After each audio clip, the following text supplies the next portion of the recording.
कक्षा 8 की विज्ञान की ऑनलाइन क्लास में आप सभी बच्चों का स्वागत है। हम अपना दूसरा अध्याय पढ़ रहे हैं जिसका नाम है मानव निर्मित वस्तुएं। अब पहले क्लास में हमने यह देखा कि मानव निर्मित वस्तुओं का भवन निर्माण में, औषधि के रूप में, कृषि कार्यों में, घरेलू कार्यों में, इन सब चीज़ों में, वस्त्र निर्माण में क्या उपयोगिता है मानव निर्मित वस्तुओं की, उसके बारे में हमने पढ़ा। आज हम संश्लेषित रेशों के बारे में पढ़ेंगे। यह मानव निर्मित वस्तुएं हैं संश्लेषित रेशे, इनके बारे में पढ़ेंगे कि संश्लेषित रेशे क्या होते हैं, किस तरह बनते हैं और कितने प्रकार के होते हैं। नायलॉन, पॉलिस्टर, डेक्रॉन, रेयॉन,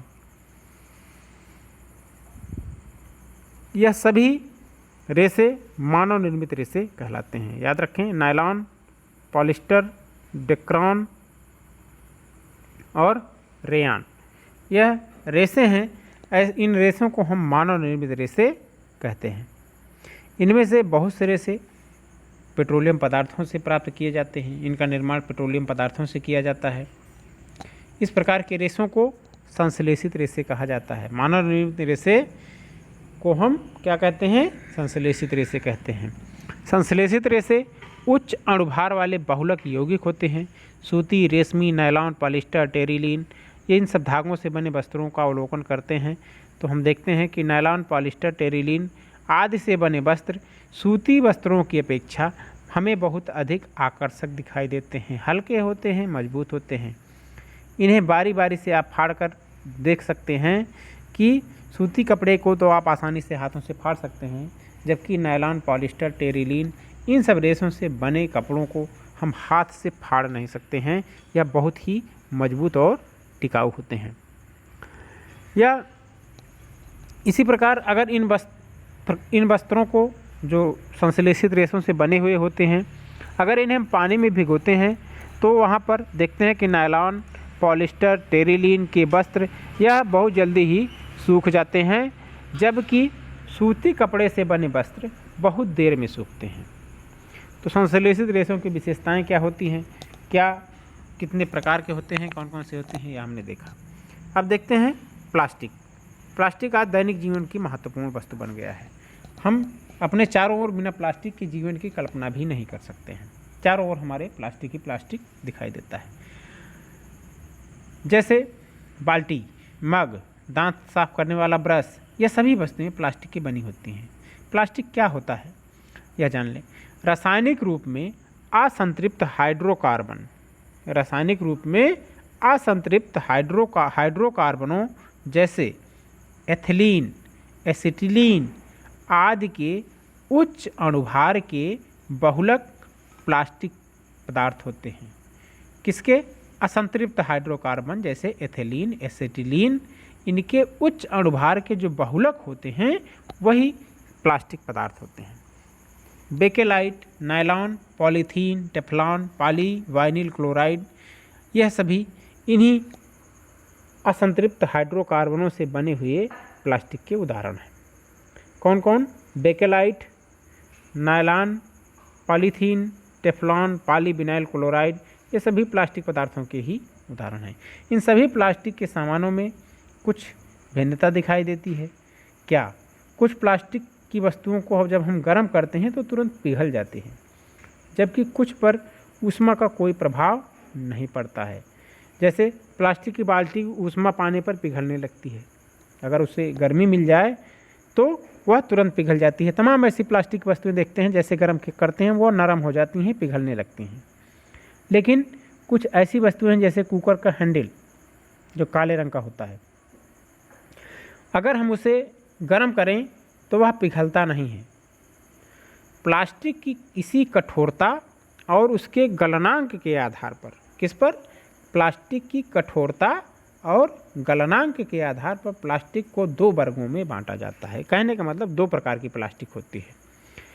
एक को कहते हैं थर्मोप्लास्टिक, एक कहलाता है थर्मोप्लास्टिक, और दूसरा होता है थर्मोसेटिंग प्लास्टिक। थर्मोप्लास्टिक क्या होता है? इस प्रकार का जो प्लास्टिक होता है वो गर्म करने पर मुलायम हो जाता है, और जब इन्हें ठंडा किया जाता है तब ये कड़े हो जाते हैं। यह क्रिया बार बार दोहराई जा सकती है। जब गर्म करेंगे नरम हो जाएगा, ठंडा होगा कड़ा हो जाएगा।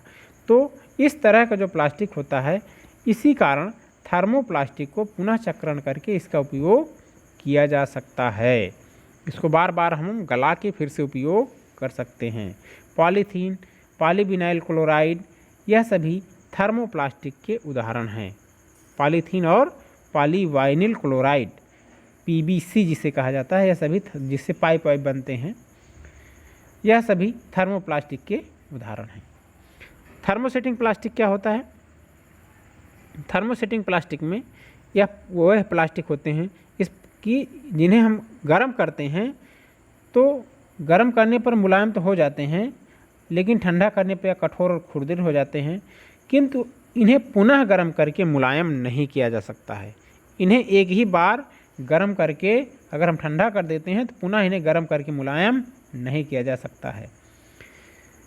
बेकेलाइट एक थर्मोसेटिंग प्लास्टिक है और थर्मोसेटिंग प्लास्टिक को दोबारा उपयोग नहीं किया जा सकता है, अर्थात इनका पुनर्चक्रण संभव नहीं है। तो थर्मोसेटिंग प्लास्टिक को दोबारा हम उपयोग नहीं कर सकते हैं, जबकि थर्मोप्लास्टिक को हम दोबारा उपयोग कर सकते हैं। प्लास्टिक का स्वास्थ्य देखभाल उद्योग में बहुत उपयोग चिकित्सा उद्योग में होता है। इनके उपयोग से दवा की गोलियां, टिकियों को पैक करने हेतु, घावों को सीने हेतु धागे, सिरिंज, चिकित्सकों के दस्ताने और अनेक प्रकार के चिकित्सकीय यंत्र भी बनाए जाते हैं। प्लास्टिक का बहुत ही महत्वपूर्ण उपयोग होता है। माइक्रोवेव ओवन में भोजन पकाने हेतु विशिष्ट प्लास्टिक पात्र उपयोग में लिए जाते हैं। माइक्रोवेव ओवन में ऊष्मा खाद्य पदार्थ को पका देती है, परंतु प्लास्टिक पात्र को प्रभावित नहीं करती है। इसी तरह टेफ्लॉन एक विशिष्ट प्लास्टिक है। टेफ्लॉन जिस पर तेल और जल चिपकता नहीं है। यह भोजन पकाने के पात्रों पर जो कोटिंग वाली प्लास्टिक आती है, काले रंग की दिखाई देती है, बर्तन, कढ़ाई, तवा, फ्राई पैन, ये सारे बर्तन पे हम देखते हैं कि काले काले होते हैं, प्लास्टिक की कोटिंग होती है। यह जो प्लास्टिक की कोटिंग होती है वह प्लास्टिक टेफ्लॉन होता है, जिस पर तेल और भोजन जल वह चिपकता नहीं है और इन पात्रों पर चिपकने वाली जो है परत जो लगी होती है टेफ्लॉन की, वह इन्हें बचाता है, जल और तेल को चिपकने नहीं देता है। प्लास्टिक और पर्यावरण, यह हम देख लेते हैं कि क्या इनका संबंध है। जब हम बाज़ार जाते हैं तो हमें प्लास्टिक अथवा पॉलीथीन थैली में लपेटी हुई वस्तुएं हमेशा मिल जाती हैं। यह एक कारण है कि आज हमारे घरों में प्लास्टिक का कचरा इकट्ठा होता रहता है, फिर यह प्लास्टिक कूड़ेदान में चला जाता है। प्लास्टिक का निस्तारण करना यह एक बहुत बड़ी समस्या आज बन गई है और इस समस्या का निदान हम ही लोग कर सकते हैं कि कम से कम प्लास्टिक का उपयोग करें, जिससे हमारा पर्यावरण सुरक्षित रहे। ऐसे पदार्थ जो प्रकृति द्वारा विघटित कर दिए जाते हैं, अपघटित होते हैं, उन्हें जैव निम्नकरणीय पदार्थ कहते हैं, और जो प्राकृतिक क्रियाओं द्वारा सरलता से विघटित नहीं होते हैं उन्हें जैव अनिम्नकरणीय पदार्थ कहलाते हैं। तो प्लास्टिक एक जैव अनिम्नकरणीय पदार्थ है, इसलिए हमारे पर्यावरण में यह कई हजारों वर्षों तक, लाखों वर्षों तक वैसे ही पड़ा रहता है, खराब नहीं होता है, क्योंकि कोई भी बैक्टीरिया इसे सड़ा नहीं सकता है। तो यह एक प्रदूषण का मुख्य कारण बनता जा रहा है। हमारे पास एक तालिका है, इसमें हम देख सकते हैं कि कौन से पदार्थ कितने दिन में प्राकृतिक पदार्थ के रूप में या जैव निम्नकरणीय पदार्थ के रूप में होते हैं और कितने दिनों में यह विघटित हो जाते हैं। बहुत महत्वपूर्ण है, याद रखेंगे इसको। हमारे घरों में जो सब्जी और फलों के जो छिलके निकलते हैं या बचा हुआ जो भोजन होता है वह 1 से 2 सप्ताह में समाप्त हो जाता है, विघटित हो जाता है। यह जो है जैव निम्नकरणीय तरह प्रकृति का पदार्थ है। कागज़ जो उपयोग हम करते हैं वह 10 से 30 दिन में विघटित हो सकता है अगर वह बैक्टीरिया के संपर्क में आता है तो। यह भी एक जैव निम्नकरणीय पदार्थ है। सूती कपड़ा 2 से 5 महीने में विघटित हो जाता है, यह भी जैव निम्नकरणीय पदार्थ है।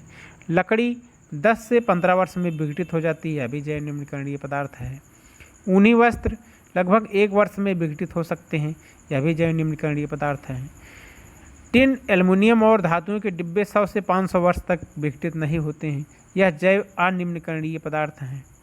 प्लास्टिक के थैले कई वर्षों तक इनकी कोई सीमा नहीं होती है, यह विघटित नहीं होते हैं, यह जैव अनिमीकरणीय पदार्थ होते हैं।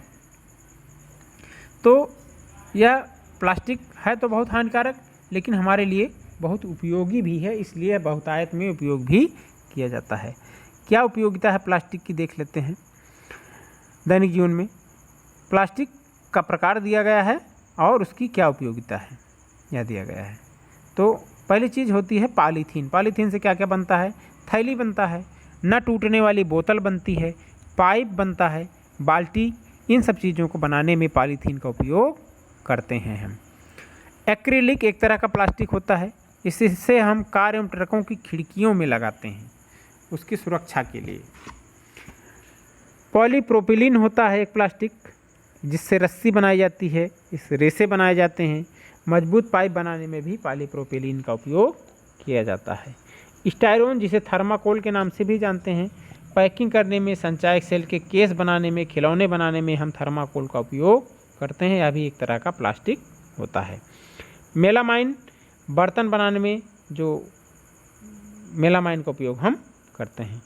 बेकेलाइट बिजली के प्लग एवं स्विच, कंघी, पेन और हत्थे बनाने में, कुकर के या फ्राई पैन के हत्थे जो होते हैं, जहाँ थर्मोसेटिंग, चूँकि बेकेलाइट एक थर्मोसेटिंग प्लास्टिक है तो बिजली के प्लग, स्विच, ये सब चीज़ें जो हैं, कंघी, पेन, ये सभी थर्मोसेटिंग प्लास्टिक से बने हुए होते हैं जिससे गर्मी से यह पिघलते नहीं हैं। टेफ्लॉन नॉन स्टिक बर्तन बनाने में और ऊष्मा प्रतिरोधी परत चढ़ाने में हम इस प्लास्टिक का उपयोग करते हैं। तो काफ़ी उपयोगी पदार्थ है प्लास्टिक, और हमारे दैनिक जीवन के लिए बहुत ही महत्वपूर्ण भी है, लेकिन पर्यावरण के लिए बहुत ही हानिकारक है। तो उपयोग करें लेकिन सोच समझ कर, क्योंकि पॉलीएथीन इसका अगर हम विघटन करते हैं तो इसका अर्थ होता है पॉलीएथीन। यह प्लास्टिक का एक उदाहरण है जो सामान्य उपयोग में आने वाली जो थैलियाँ जो हम बाज़ार से लाते हैं वो पॉलीथीन होती हैं, और पॉलीथीन थैलियाँ बनाने के काम आता है यह पॉलीएथीन। वर्तमान युग में कुछ महत्वपूर्ण बातें हैं। वर्तमान युग में प्लास्टिक एक आवश्यकता है, कोई क्षेत्र इसे छूता नहीं है। टेफ्लॉन टेट्राफ्लोरोइथिलीन का पॉलीमर है, इसका गलनांक बहुत ज़्यादा होता है, यह एक अज्वलनशील है। इसी गुण के कारण इसका उपयोग वस्तुओं पर परत चढ़ाने में किया जाता है।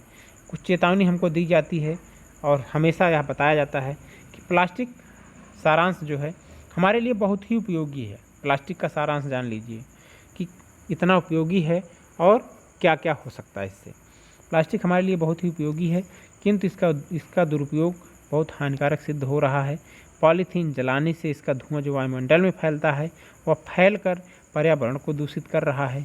पॉलीथीन की थैलियों में बची हुई जो खाद्य सामग्री होती है प्राय खुले स्थानों पर हम फेंक देते हैं, तो जानवर जब आते हैं तो वह इन्हें खाकर बीमार हो जाते हैं, क्योंकि उनके पेट में भी यह गलती नहीं है, उन्हें बीमार कर देती है। प्लास्टिक पर पानी का कोई प्रभाव नहीं पड़ता है, अतः यह सड़ गल कर भी नष्ट नहीं हो सकती है।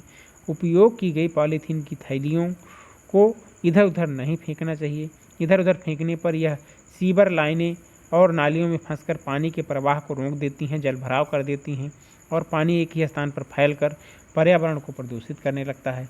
तो पर्यावरण को दूषित होने से बचाने के लिए पॉलीथीन का सही उपयोग करें, इसका दुरुपयोग हमें नहीं करना है। इसके दुरुपयोग को रोकना हम सभी का महत्वपूर्ण कर्तव्य है। हम इससे बच नहीं सकते हैं इसके उपयोग से, लेकिन फिर भी अगर हम सोच समझ के उपयोग करें तो कम से कम पर्यावरण को नुकसान होगा। तो बहुत ही महत्वपूर्ण थी, बहुत ही रोचक क्लास थी आज की, और आशा करता हूँ कि आपको बेहतर तरीके से समझ में आया होगा। कोई भी चीज़ है जो पॉइंट है आपको समझ में नहीं आया तो आप हमसे पूछ सकते हैं। हम आपसे मिलेंगे अगली क्लास के साथ, तब तक आप घर पर रहें, पढ़ते रहें। हमारी शुभकामनाएं।